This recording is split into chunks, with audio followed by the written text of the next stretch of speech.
bem conhecido.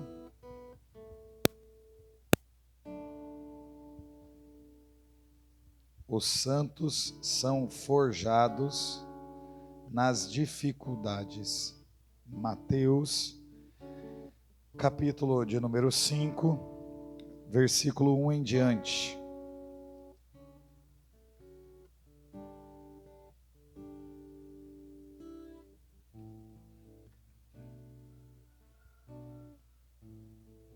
Amém?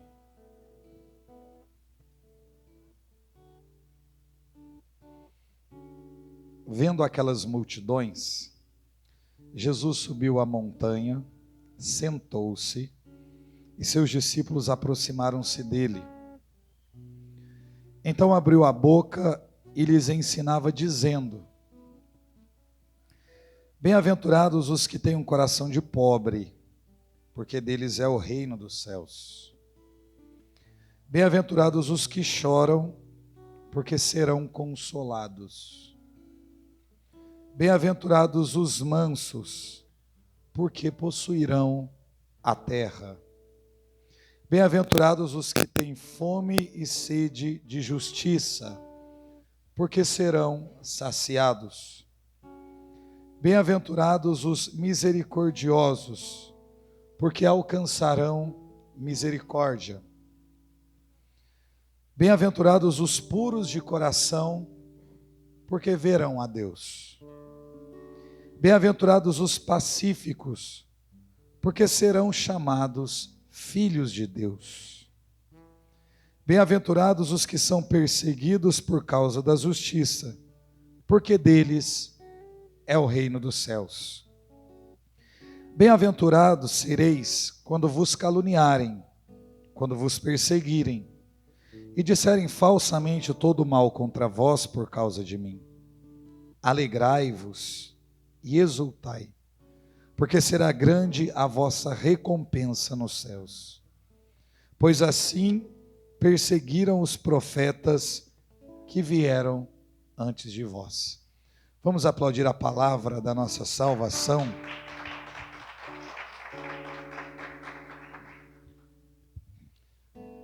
Nós estamos diante de mais um ensinamento de Jesus para as multidões, como está no texto.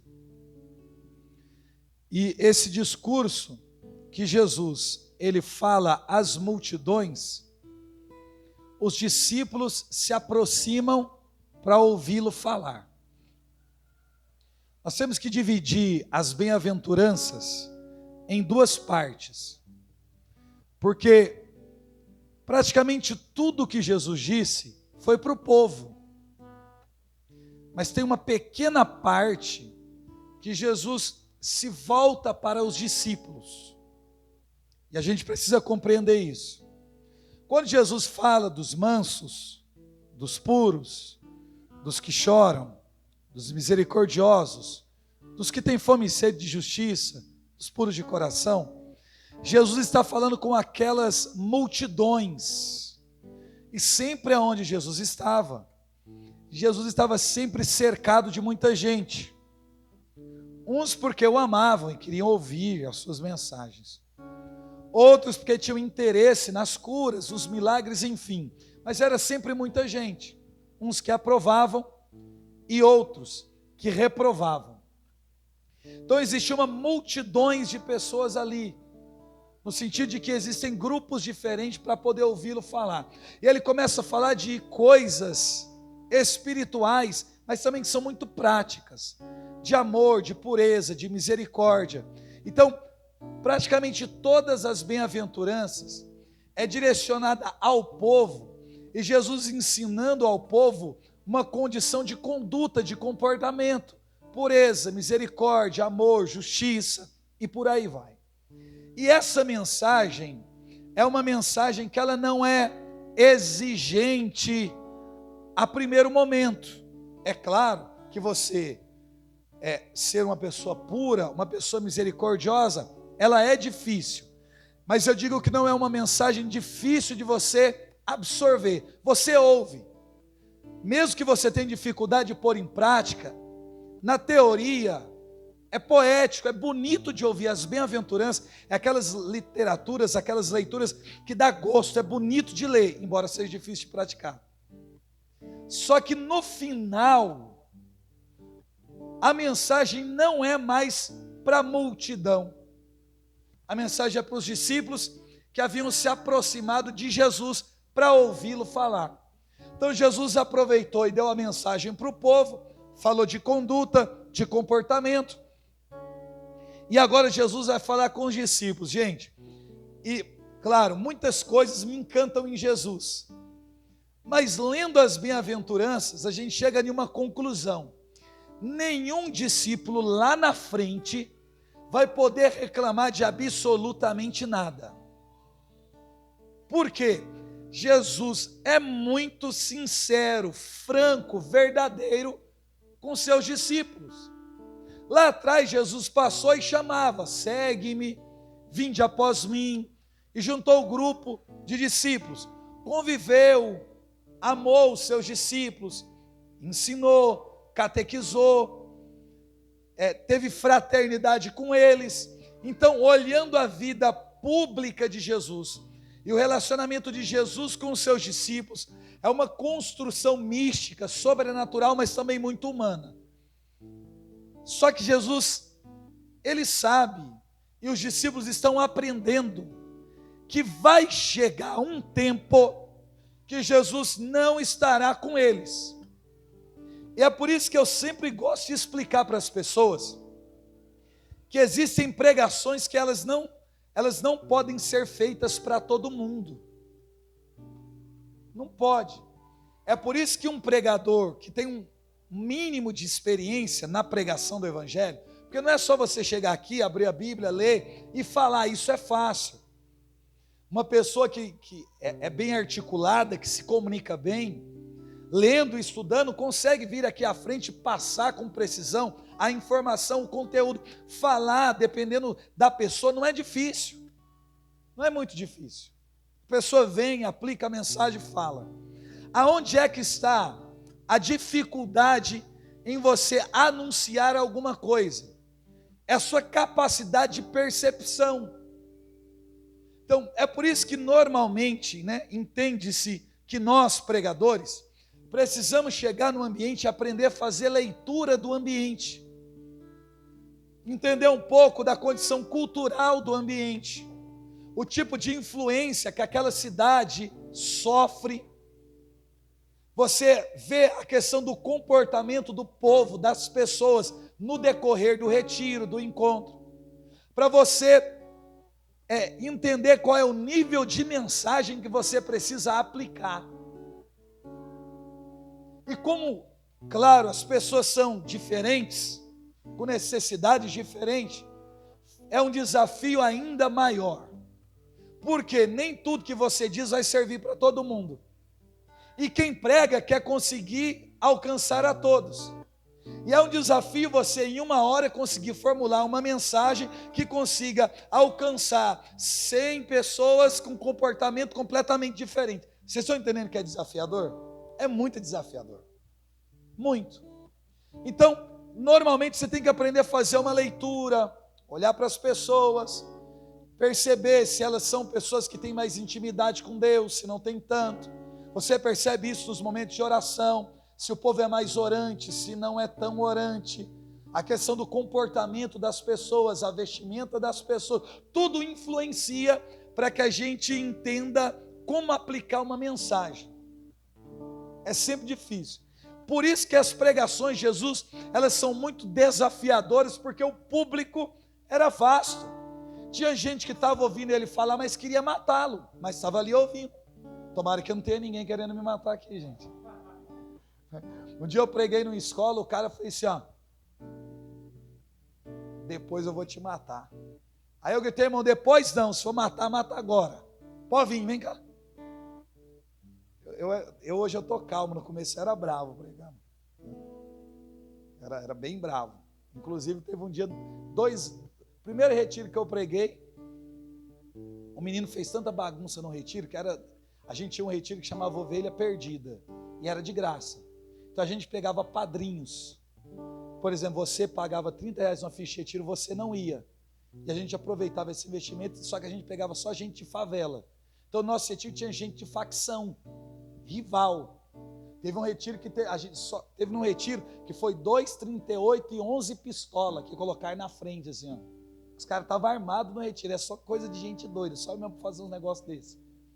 E aí um dia eu peguei, um moleque me fez tanta raiva que eu bati nele no retiro. E depois eu falei assim, eu já bati em um e já chamei o resto tudo para porrada. No retiro, eu era invocado, graças a Deus eu parei com isso, tá, gente? Melhorei. Mas os nossos retiros era aquela coisa mais tensa, e você pregava tenso, e era ameaçado enquanto pregava.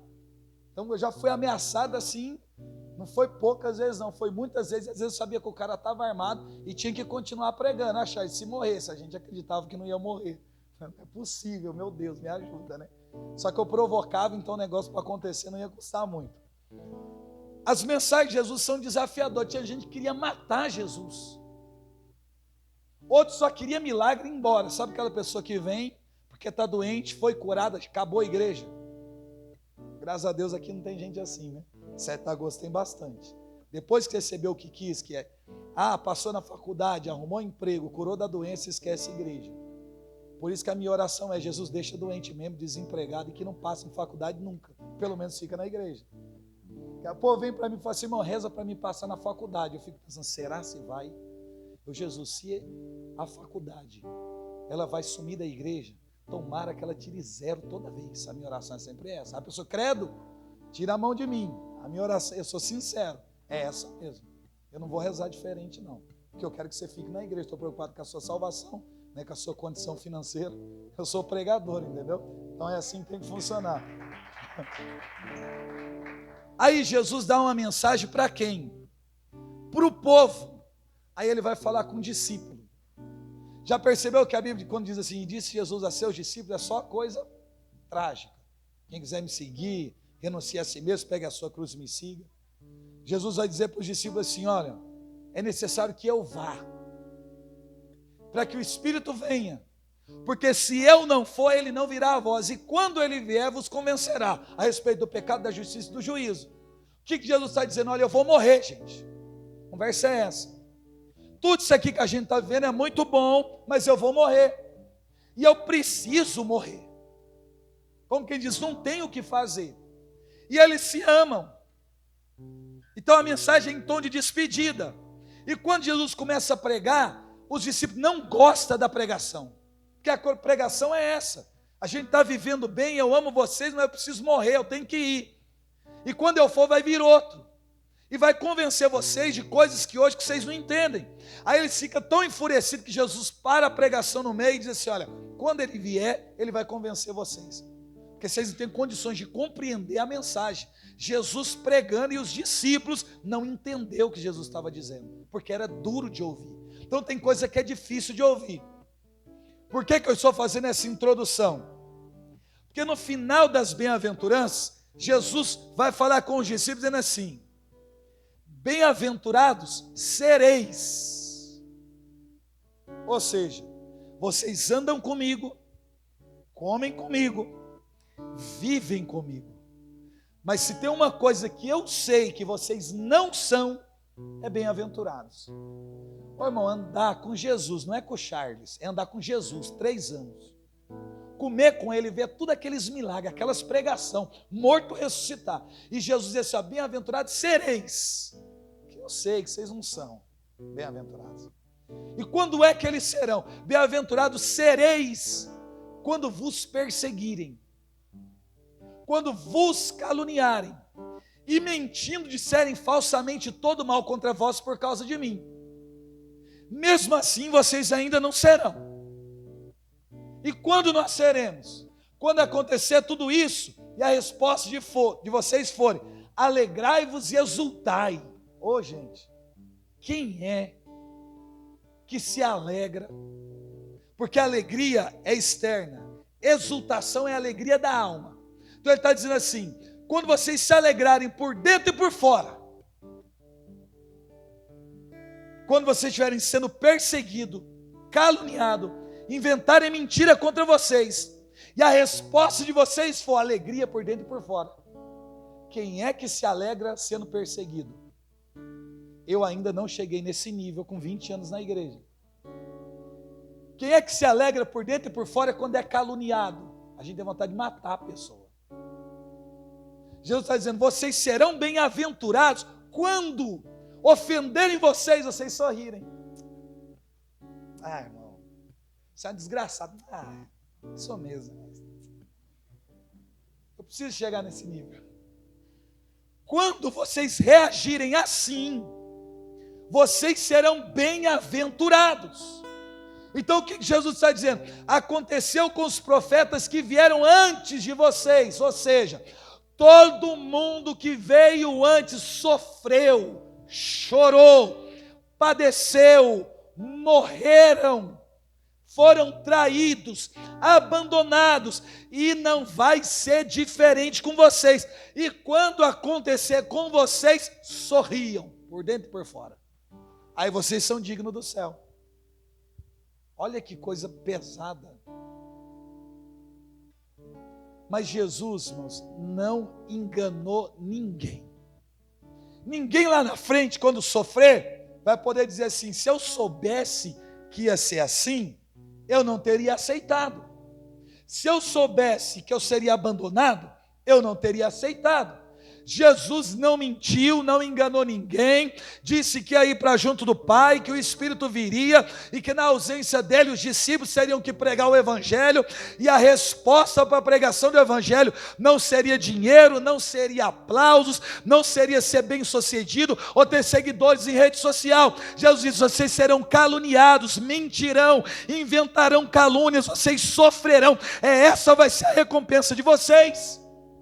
Martírio, dor, lágrima, sofrimento, e quando acontecer, se alegrem por dentro e por fora, para que as pessoas acreditem que realmente vale a pena. Amém.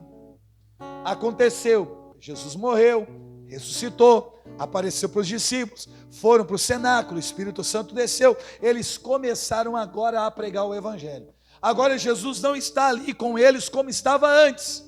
Eles estão cheios do Espírito Santo, entenderam a pregação que Jesus disse que era necessário que ele fosse, mas agora não é Jesus pregando e os discípulos sentados para ouvir, são eles pregando e o povo sentado para ouvir, ou em pé que fosse. Mas agora quem é que prega? Serão os discípulos. Só que assim, quando Jesus pregava, ele era chamado de comilão, beberrão, Beelzebu e endemoniado. Se chamaram Jesus de endemoniado, de comilão e beberrão, de mentiroso. Agora imagina o que não vão fazer com os discípulos. Se o mestre não escapou disso, imagine agora os discípulos pregando o desafio de anunciar, de comunicar a mensagem, de levar a palavra, o que eles não vão sofrer. E aí nós vemos as primeiras evangelizações, o crescimento da igreja primitiva, o avanço da evangelização, e quando o cristianismo começa a crescer, aparecem as primeiras perseguições na igreja. E aqui eu queria chegar com vocês, para a gente entender um pouco do que os primeiros cristãos, eles sofreram, e o que alguns santos da nossa igreja, eles sofreram. Digo alguns porque não dá tempo de falar de todos, é claro.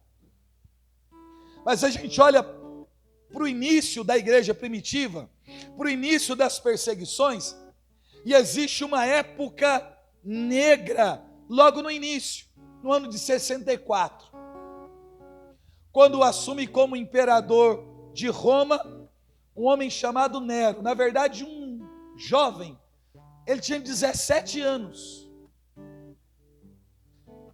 E quem é que vai obedecer à voz de comando de um menino de 17 anos? Mas ele é imperador de Roma, ele é autoridade sobre o povo. A evangelização está crescendo. E ele se opõe ao sistema de evangelização. E como Nero percebe que as suas ordens não serão atendidas, ele manda um recado de impiedade, Nero assassina, ele mata a própria mãe, para dizer para o povo: se eu fiz isso com a minha mãe, imagino que eu não posso fazer com vocês. Porque se ele não pode governar pelo discurso, pela política, ele vai fazer isso de maneira impiedosa. Passado algum tempo, no mês de julho, ele olha para a cidade de Roma, não gosta do que vê. Naquela época Roma tinha 14 bairros. Ele manda incendiar a cidade. Dos 14 bairros que existiam, 10 foi completamente destruído pelo fogo. Só 4 não foi totalmente destruído. Nero subiu na torre de Mercenas, colocou uma roupa engraçada, com uma roupa de palhaço, pegou uma lira, começou a tocar, chorava. Nero chorava em cima da torre de Mercenas, vestido de palhaço, tendo mandado colocar fogo em Roma, 10 bairros destruídos, e ele chorando, tocando a sua lira, olhando para a cidade toda incendiada, porque ele não gostou do que viu. Dos 4 bairros que sobrou, ele teve uma ideia, porque os 4 que sobraram eram povoados por judeus e cristãos. E aí ele colocou a culpa do incêndio em Roma nos cristãos e também nos judeus. E a partir dali desencadeou uma perseguição ferrenha contra a igreja primitiva. Diz que Nero mandava pegar os cristãos, arrancavam as roupas, colocavam alguns postes, algumas colunas de madeira no meio do seu jardim, passava piche no corpo dos cristãos, amarrava em cima daquelas hastes, colocava em lugares estratégicos no seu jardim, sentava em uma cadeira de balanço à noite, mandava incendiar o corpo dos cristãos, e os cristãos gritando com o corpo incendiado, iluminava o jardim de Nero, e ele chorando dizia: como o meu jardim é belo.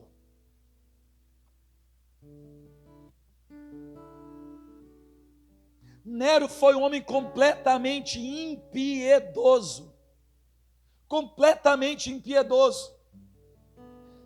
A perseguição contra os cristãos, por conta da impiedade de Nero, o Senado depois contra Nero, como uma espécie de um impeachment. Nero agora não pode mais liderar o povo, fugiu, e na fuga ele tirou a sua própria vida, se suicidou, porque não queria morrer pela mão dos seus detratores, dos seus inimigos. Na fuga, Nero se suicida. Quando passa um tempo, a gente chega no ano 70. No ano 70, está acontecendo uma rebelião em Israel. Na Palestina, Cesareia Marítima, os zelotas encabeçaram ali uma rebelião. O povo estava em guerra, o povo estava se rebelando, e foi mandado de Roma para Jerusalém um homem chamado Tito Vespasiano.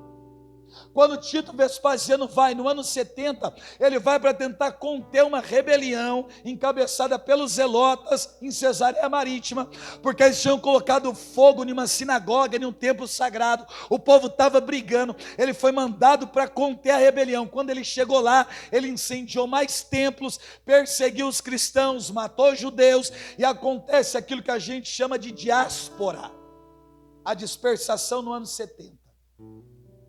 Os judeus são arrancados à força, expulsos do seu território. Eles são espalhados pelo mundo inteiro, porque não pode ficar. Foi um pequeno grupo de judeus que ficaram ainda em Israel. Os cristãos estão sendo perseguidos. Os historiadores dizem que faltou madeira de tanto cristão que foi crucificado naquela época. No ano 70, Tito Vespasiano inaugura o Coliseu Romano, numa festa que dura aproximadamente 100 dias. Mais de 20 mil cristãos morreu, ou pela espada dos gladiadores, ou pela boca dos leões, em 100 dias de inauguração do Coliseu Romano. O povo destruído, dizimado, os cristãos sendo perseguidos, alguns queimados, outros arrastados pelas ruas, gente morrendo crucificada de cabeça para baixo. No ano 86, quem assume é Domiciano. A maioria dos cristãos, dos discípulos já haviam morrido. João estava vivo. João já estava velho. João, o evangelista João, era referência de cristianismo na época. E todo mundo queria ir até onde João estava. Só que matar os cristãos já estava feio para o mundo. Então o que ele fez? Domiciano mandou exilar João em Patmos, que era uma espécie de uma ilha. Já existiam outras pessoas exiladas naquele lugar. Então João é tirado do seu ambiente de Éfeso, porque na época ele era bispo de Éfeso. Ele é retirado de Éfeso e ele é mandado para Patmos para poder ficar exilado. Ou seja, para os cristãos não ter acesso a João, para a fé deles não serem motivada. Só que quando ele chega em Patmos, aí a gente entra no livro de Apocalipse. No dia de domingo eu vi o Senhor. As franjas enchiam todo o ambiente. E ele começa a falar do que ele via no céu. Deus vai falar com João lá em Patmos. Antes de João ir para lá, e João já velho, ele resumiu o evangelho no amor.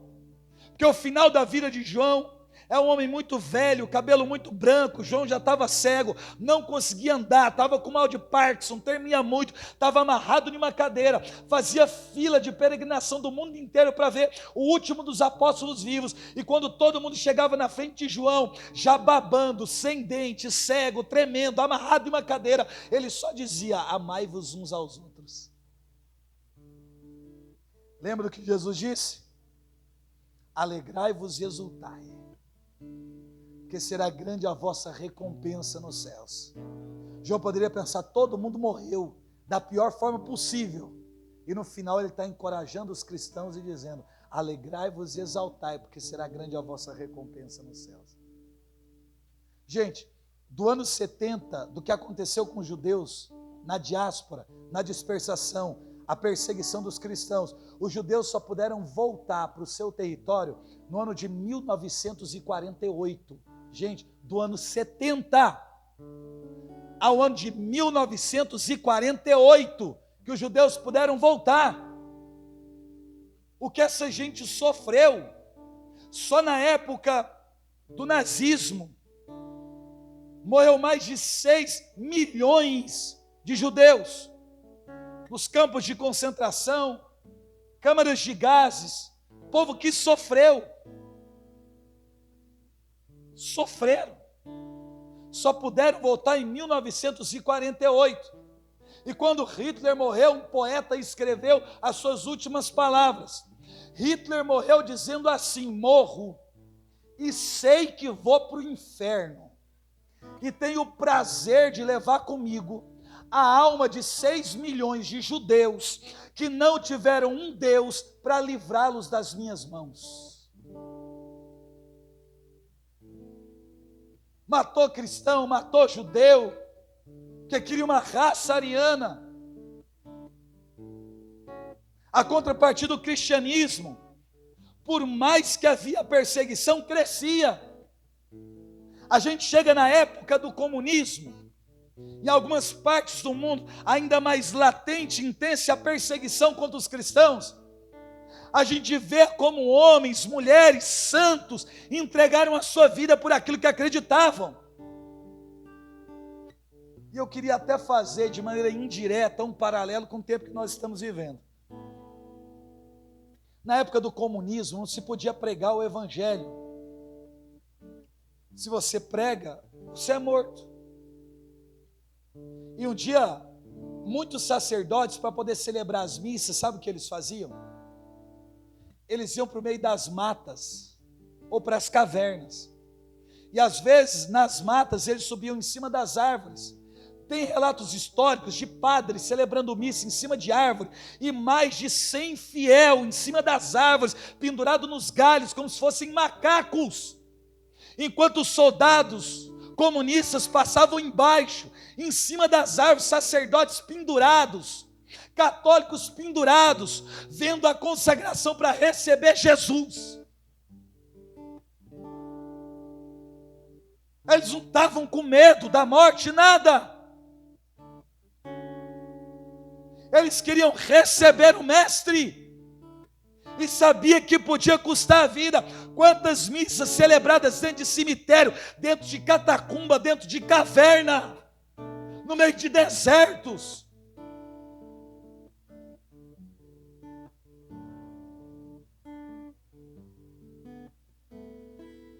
Pegaram um rapaz pregando o evangelho na igreja.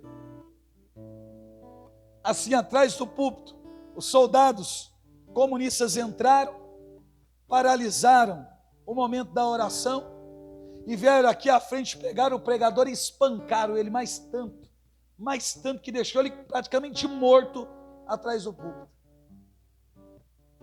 Para servir de exemplo para todo mundo, e uma assembleia de mais de 500 pessoas. Quando os soldados saíram, o homem se levantou, limpou o sangue do rosto, arrumou a roupa e disse para o povo: onde é que nós estávamos mesmo antes de sermos interrompidos?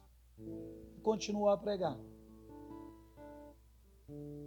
Não era pregador de Instagram, não, era pregador mesmo, de verdade. Continuou a pregação. O pai de família que foi pego pregando a palavra, a mesma coisa. E aí ele tinha que entregar onde os cristãos estavam escondidos. E ele não, prefiro morrer do que entregar os meus irmãos, que eles vão morrer. E aí foram e levaram ele para a cadeia. E perguntaram: onde estão os cristãos? Ele não dizia. E para forçá-lo a dizer, trouxeram a esposa. E começaram a violentar ela sexualmente na frente dele. E ela encorajava o marido a não dizer, e ele não dizia, e mataram a mulher na frente dele. Aí trouxeram a filha, violentaram a filha e mataram a filha, e ele não disse. Aí trouxeram o filho de 5 anos, e disse que batiam com tanta força no rosto do menino que o sangue voava na cara do pai. E ele não aguentando a dor, porque o menino é muito pequeno, ele falou: não, chega, tá bom, eu vou dizer. E o menino grudou na grade e disse: pai, não faça isso, papai, porque eu prefiro morrer do que viver sabendo que eu tive um pai covarde.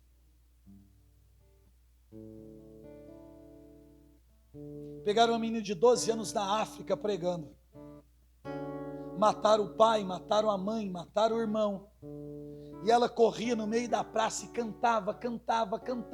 Enquanto via os seus familiares morrer, ela cantava. E o povo que ouvia, vendo ela cantar, ia se convertendo, e ela cantando. Aí alguém chegou nela, pegaram um alicate de pressão, puxaram a língua dela para fora, pegaram a navalha, enfiaram dentro da garganta e arrancaram a língua dela. E disse: canta agora. E ela correu para uma parede branca, enfiou a mão na boca, arrancou o sangue e escreveu na parede: Jesus Cristo é o Senhor.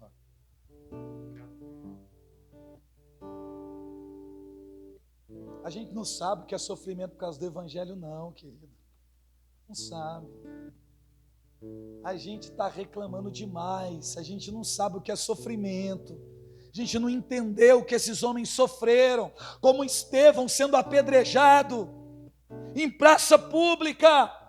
E ele olha para o alto, vê os céus abertos e Jesus de pé à direita de Deus. E ele ainda diz: perdoa, porque eles não sabem o que fazem. Homens da nossa igreja, santos da nossa igreja, que morreram das piores formas possíveis. Um jesuíta chamado Santo André Bobola, que dizem que sofreu o pior martírio da história.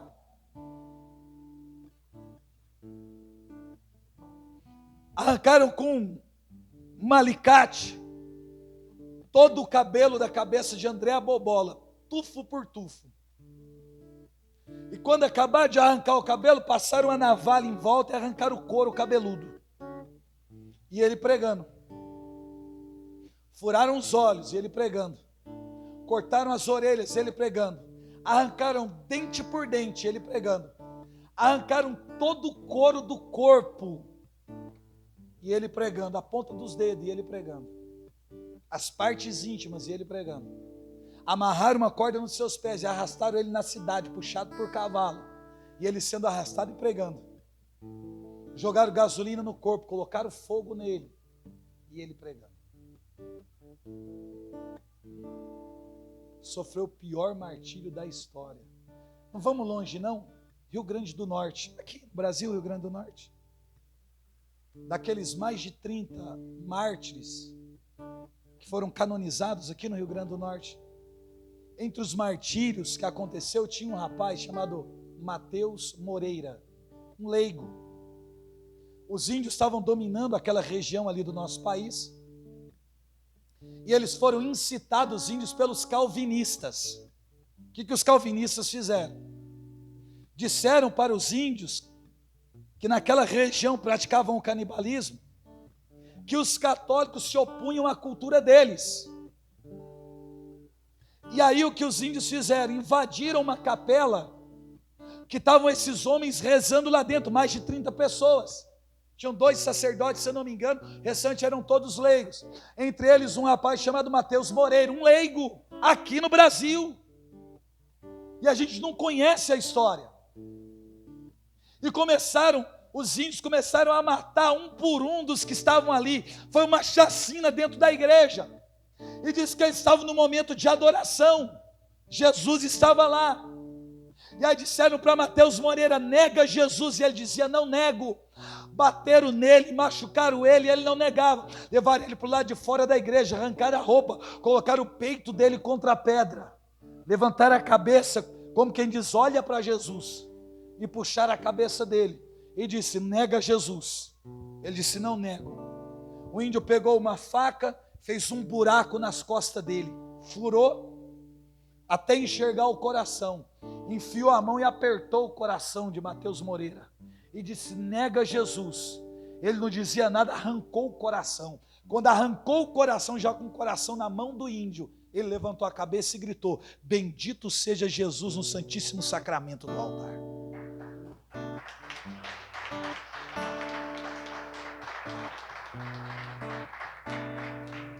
Mas a gente sai da igreja porque o namorado abandonou, porque não deram oportunidade, porque ninguém olhou, porque ninguém convidou, e a gente sai da igreja porque a gente é uma geração bem cristalzinho mesmo, bem de porcelana, bem frágilzinha. A gente não aguenta dor, a gente não aguenta perseguição, a gente não aguenta calúnia, a gente não aguenta sofrimento. Os santos foram forjados no sofrimento, cada um no seu tempo, da sua forma. E talvez nunca sofreremos o que eles sofreram, mas existe certos tipos de sofrimento que são impostos a nós nesse tempo que nós vivemos. Mas será que a gente vai suportar?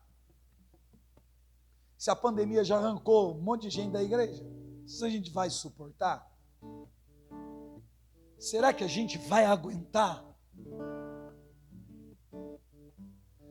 Parece que quando a gente fala sobre santidade, é uma coisa muito distante de nós, todos nós. Católicos batizados, somos chamados à santidade. Claro, existem santos que não sofreram, como eu narrei aqui. Eu quis ir no extremo para você entender. Eu tive um professor chamado Diácono Geraldo Bueno, faleceu já. E ele dava muita aula sobre a era dos mártires. E ele dizia assim: Charles, um católico, ele nunca pode abandonar a igreja, sair da igreja, mudar de religião. Eu falava: mas por quê? Ele falava assim: porque se eu mudar de religião, eu estou cuspindo no sangue dos mártires. Eu estou dizendo que tudo que eles fizeram não valeu de nada. Graças a Deus eu tive bons professores. Esses homens, para que nós pudéssemos estar sentados aqui, nessas cadeiras, eles deram a vida por nós. Eles morreram, foram crucificados, cerrados ao meio, confinados pelos próprios irmãos de congregação, como São João da Cruz. São João da Cruz foi trancado dentro de uma cela pelos irmãos de convento, pelos irmãos de congregação. Não foi pelo povo, fora os inimigos. E lá dentro, 6, 9 meses, fechado, ele pegou uns gravetinhos assim, e fazia uma cruzinha. E quando alguém olhava para ver o que estava acontecendo com São João da Cruz, ele estava ajoelhado diante de 2 gravetinhos que ele tinha feito e fazendo a contemplação da Santa Cruz. E no final ele saiu agradecendo os irmãos, porque disse que quem mais tinha contribuído com a santidade dele tinha sido aquela atitude daqueles irmãos.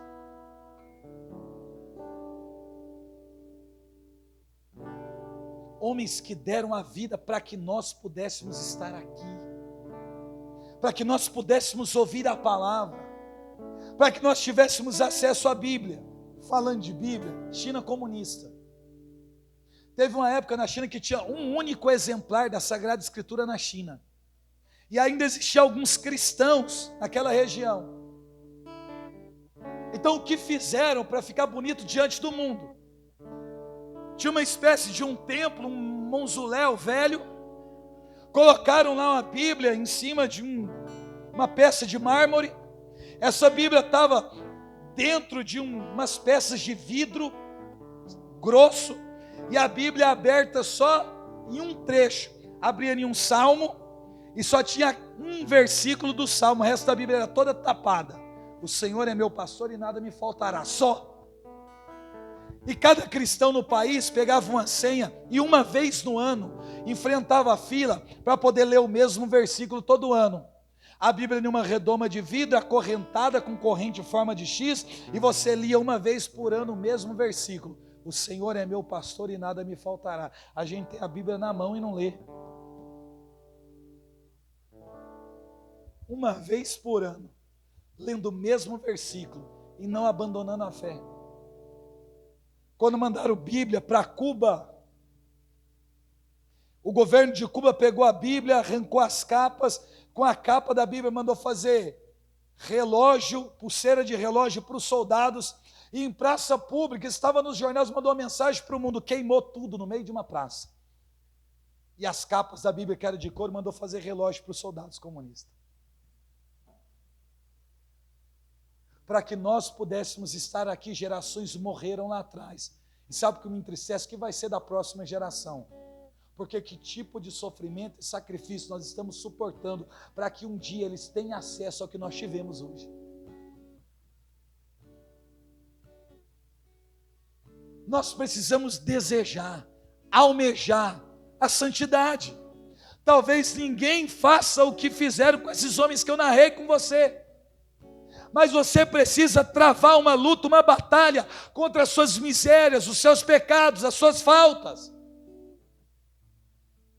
Desejar a santidade, almejar a santidade. E o santo é aquela pessoa que é apaixonada por Deus e não quer ferir o coração do Senhor. É aquela pessoa que cresce em virtudes. Você não precisa de nenhum dom. Repito, você não precisa de nenhum dom para ser santo. Nenhum. Porque parece que santo é assim, a pessoa canta, prega, reza por cura. Não. Você não precisa de nenhum dom. A igreja ensina que você precisa de uma virtude acentuada. Tem santos na igreja que foi canonizado pela obediência. Tem santos na igreja que foi canonizado pela caridade. Tem santos na igreja que foi canonizado pela perseverança. Outros pela pureza, como Santa Maria Gorete, por exemplo. Outros pelas experiências místicas, como Padre Pio, Santa Gema Galgani, que jogada dentro do quarto, recebendo as chagas do nosso Senhor, ela sangrou até todo o sangue do seu corpo sair e escorrer assim na casa. E ela já branca, morta, alguém pegou um crucifixo, colocou em cima dela, porque dizia, Gema ama muito a cruz. Pegaram a cruz de gesso, colocou no peito de Gema, a cruz começou a sangrar. E o sangue da cruz entrou nas mãos, nos pés e no lado de Gema, e ela ressuscitou.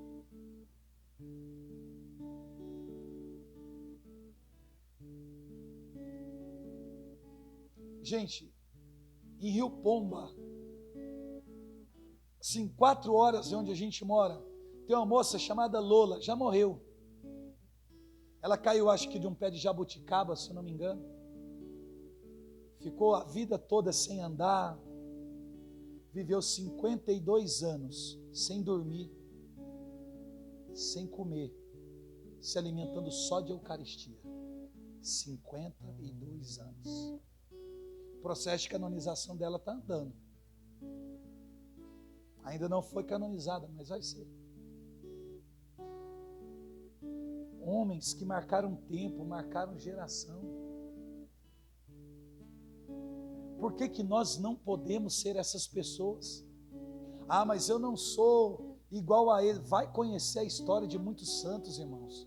Eram homens miseráveis, pecadores, muitos eram falhos. Santo Agostinho era promíscuo, prostituto. E virou o grande Santo Agostinho, doutor da igreja. E era um prostituto, um promíscuo.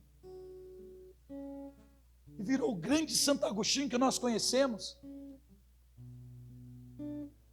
Por que nós pensamos que santidade é uma coisa distante de nós? Só que tem dor, tem sofrimento, tem dificuldade? Tem.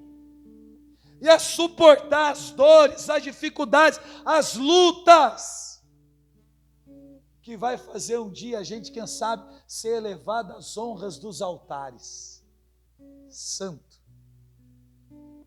Santo, irmão. Olha que interessante. José foi jogado em uma cisterna, pelo relato bíblico. Tudo começou por conta de uma túnica que o pai deu para José. José era o filho mais novo, era uma peça importante na família. A Bíblia usa o termo teceu, mas não é teceu, é ofertou. A tradução correta. Porque teceu é como quem faz oferta, é alguém que dá uma coisa que já tem. Porque aquela túnica já fazia parte da história familiar. Aquela túnica foi de Abraão. E era chamada de capa da vergonha. Porque Abraão teve que andar com aquela túnica colorida porque ele tinha rompido com o pai Taré, que era fabricador de deuses, ídolos antigos. E ele andou com aquela túnica na cidade, que tinha as cores do arco-íris, que era símbolo de humilhação. Só que Abraão entendeu que era símbolo de aliança com Deus, porque o arco-íris era o arco que Deus colocou no céu para fazer uma aliança com a humanidade. Então ele andou com aquilo com orgulho e fez parte da história dos patriarcas. De Abraão passou para Isaac, de Isaac passou para Jacó, e de Jacó passou para José. E deu aquela confusão, por conta daquela bendita capa. Mas depois de José ninguém usa capa. Não tem ninguém que tenha capa. Olha que coisa que eu vou te contar. Estevão, quando foi apedrejado, a Bíblia diz assim, que o manto, a capa de Estevão foi lançada aos pés de um moço chamado Saulo. Saulo, o apóstolo Paulo, não era convertido. Quando apedrejaram Estevão, pegaram aquele manto, aquela capa ensanguentada, que agora é uma relíquia de primeiro grau, e pegam aquela manto ensanguentado e jogam aos pés de Saulo. Ali começa a conversão de Saulo, com a capa de Estevão. Depois que Saulo tem uma experiência com Deus, os historiadores dizem que Paulo começa a andar com a capa de Estevão. Lá no fim da vida, quando Paulo está para morrer, diz assim, traz os pergaminhos e a minha capa que ficou em Troades. Que capa é essa? A capa que foi de Estevão e agora é de Paulo. Quando Paulo foi apedrejado, pelas vezes que foi apedrejado, Paulo estava usando a capa que era de Estevão. Essa capa tem o sangue de Estevão, ela tem o sangue de Paulo. Essa capa foi para a mão do pai de Santa Praxedes. E depois ela foi para Roma, para o Vaticano. Eu fico imaginando que em Roma tem uma capa com sangue de Estevão e de Paulo. E que ninguém mais usou aquela capa. Gente, a história ela tem que continuar sendo contada. A gente viu aí um jovem, Carlos Acutis.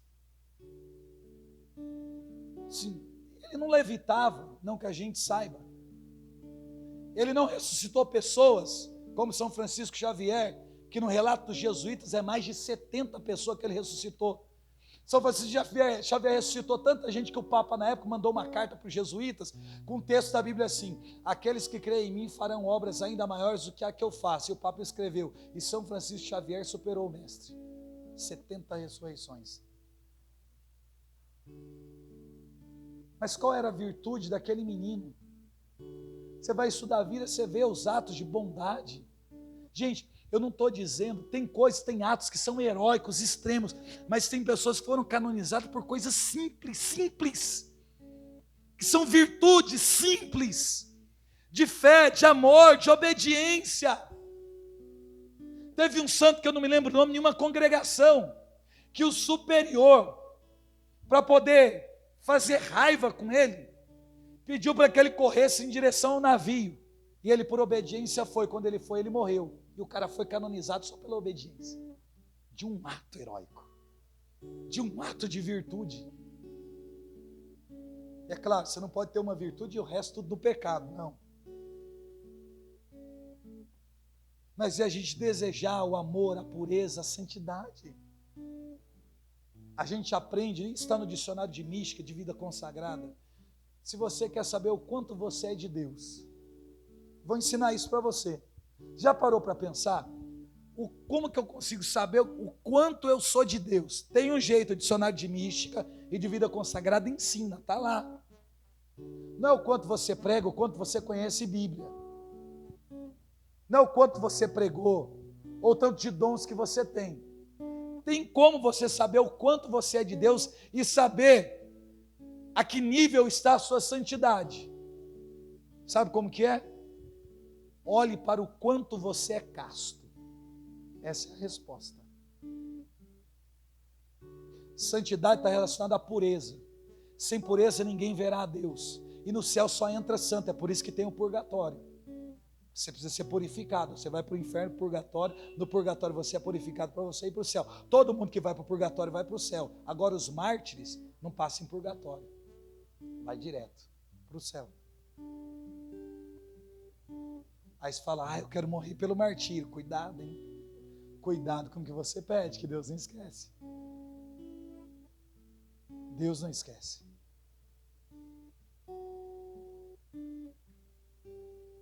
Só que parece que santidade é uma coisa longe, distante, impossível.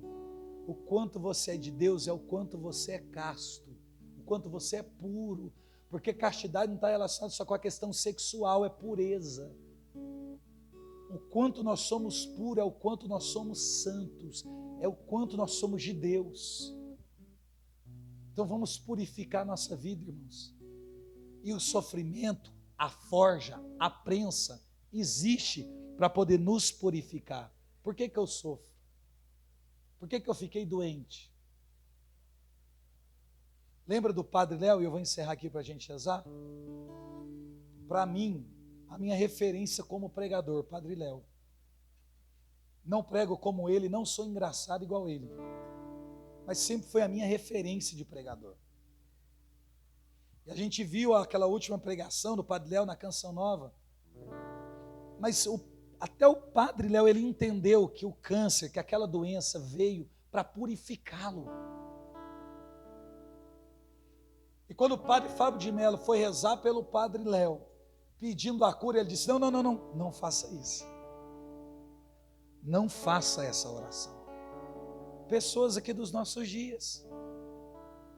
Ele disse para o Padre Fábio de Mello, não faça essa oração, porque essa enfermidade tem um propósito. Gente, isso é mente de santo. Essa enfermidade tem um propósito. Como quem diz, eu sei os meus pecados, os erros que eu cometi, as penas que eu tenho que pagar. Não é uma desgraça, é um presente de Deus. Para me purificar, para que eu seja purificado e chegue santo. Seja santo. Aquilo que você enfrenta, a dor, o sofrimento, a perseguição, as dificuldades, não é só com o propósito de tirar da presença de Deus, é de te santificar, de te fortalecer. Então comece a olhar diferente para os acontecimentos da vida. Não fique só na dor, no trauma, no desespero, não. Entenda que as coisas acontecem conosco sempre com um propósito. Sempre com um propósito. Então comece a conviver com pessoas que te levem para Deus. Comece a conviver com amizades que te levem para Deus. Se relacione com pessoas que queiram te levar para o céu e não para a cama. Não para a cama. Comece a se cercar, a olhar suas atitudes, os seus comportamentos, trave uma luta. Por mais que você caia, levante, mas vai até o final. A gente chegar igual Paulo: combati um bom combate, encerrei a carreira, guardei a fé. Resta-me agora receber a coroa que o justo juízo me dará naquele dia. Que coroa é essa? A coroa do martírio. A coroa é reservada para os mártires, para alguém como Paulo, que foi decapitado e com a cabeça fora do corpo, pingando no chão, com a cabeça que quicava, dizia: Jesus Cristo é o Senhor, Jesus Cristo é o Senhor, Jesus Cristo é o Senhor. E em cada lugar que a cabeça batia, nascia uma fonte de água. Eu estive lá, irmãos. A fonte está lá. Ninguém me contou. Eu estive lá no convento que Santa Rita apareceu, como lá no filme. Está lá, a figueira está lá. Ninguém me contou. Eu estive em Assis. Eu vi os espinhos onde Francisco se jogou. Está lá, ninguém me contou. Eu estive na casa de Santa Gemma Galgani em Lucca, na Itália. Eu rezei no mesmo lugar, eu ajoelhei no mesmo lugar que ela ajoelhava. Eu fui lá, ninguém me contou. Eu estive no convento das Irmãs Oblatas do Espírito Santo, da Beata Helena Guerra, onde ela ficou trancada pelas irmãs num quarto superior, e ela se comunicava com as irmãs num cano de PVC, que dava lá em cima e saía o som aqui embaixo. Ela tinha que pôr a boca no cano para falar com as irmãs, trancada na própria congregação. Eu estive lá no quarto, na cama que ela morreu, eu estive lá.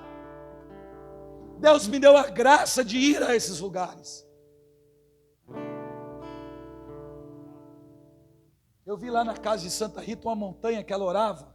Ela ia todos os dias rezar numa montanha mais alta do que essa aqui, que vocês têm aqui. Uma mulher daquela indo lá no meio do morro rezar, falar com Deus.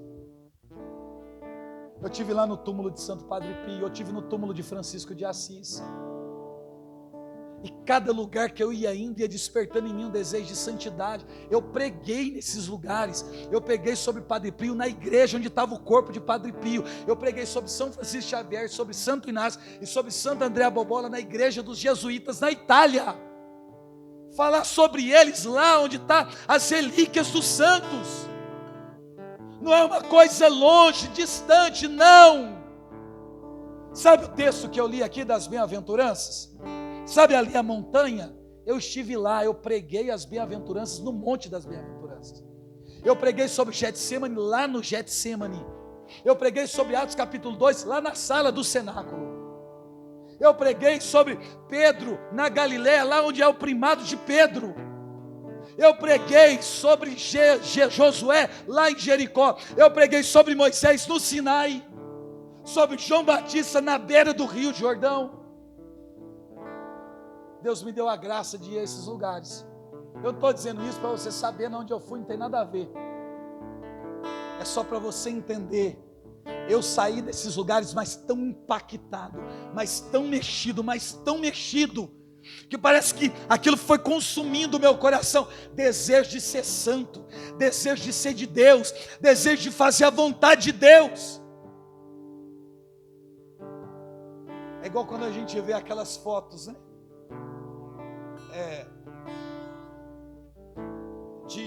Da Madre Teresa de Calcutá, Santa Teresa de Calcutá e São João Paulo II juntos.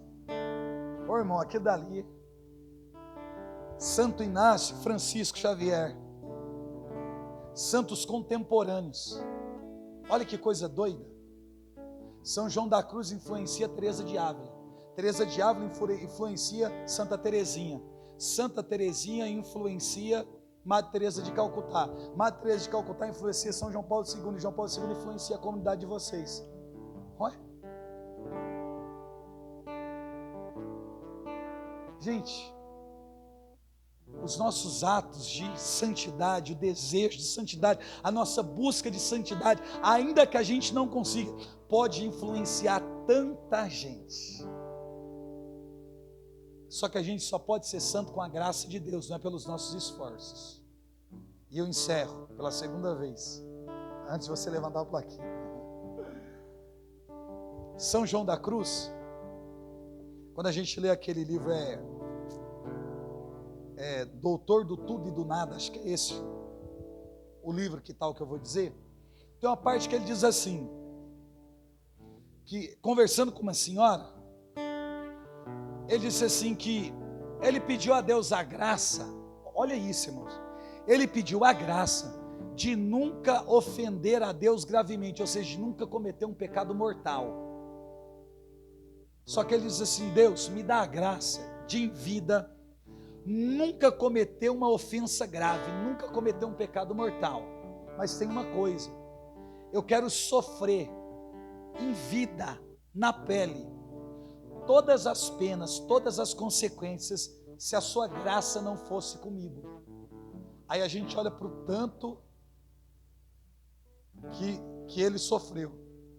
A gente entende que se não fosse a graça de Deus, ele teria ofendido a Deus muito. Então, às vezes, a gente está querendo ser santo lutando com as nossas forças. Não é a nossa capacidade, a nossa inteligência, a nossa perseverança. Às vezes você é dona de um temperamento fraco, que não tem na sua natureza a perseverança. E aí? Eu sou uma pessoa de temperamento difícil. Então, quando eu ponho uma coisa na cabeça, eu faço por ruindade, eu vou até o fim. Mas tem gente que não é assim. Tem gente que é na natureza ser diferente. Só que mesmo tendo a natureza de ir até o fim, eu vou mais por orgulho, por vaidade, do que por virtude. Então também não dá certo. Então como é que a gente vai ser santo? Só com a graça de Deus. Tem pecado que a gente só abandona com a graça de Deus. Levantar muitas vezes é só com a graça de Deus. Então não pense em santidade com o seu esforço. Não vai dar certo. A gente não é isso tudo que a gente pensa não. Então faz igual São João da Cruz.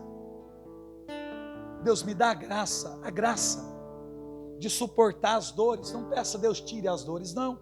Mas aquelas que aparecerem, pelos motivos que forem, que Deus te dê a graça de permanecer, de suportar, de aguentar, de insistir. Gente, minha mãe morreu vítima de um câncer.